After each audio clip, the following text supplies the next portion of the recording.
হেই everyone, ছিল একটা বিয়েবাড়ি যেখানে কফি আর ডালের বড়া খেয়ে সোজা চলে যায় মেন কোর্সে। প্রথমেই ছিল দই বড়া। দই বড়ার পর চলে আসে ঝুরি আলু ভাজা, সাথে গরম গরম ভাত আর মুগের ডাল। আর এই মুগের ডালে ছিল কড়াইশুঁটি, তার সাথে ফুলকপি গাজর।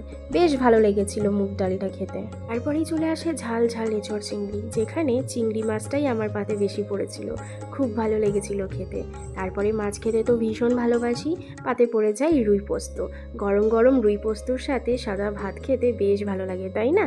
তারপরেই চলে আসে ধোকার ডালনা আর খাসির মাংস। আর এই গরম ধোয়া ওঠা সাদা ভাতের সাথে নরম তুলতুলে খাসির মাংস খেতে অসম্ভব ভালো লাগে, তাই না?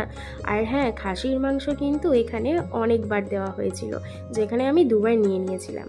আর শেষ পাতে ছিল চাটনি, পাঁপড় ভাজা, নলেন গুড়ের মিষ্টি আর লট চমচম। আর ছিল সাথে আইসক্রিম আর পাসপাস। বাই।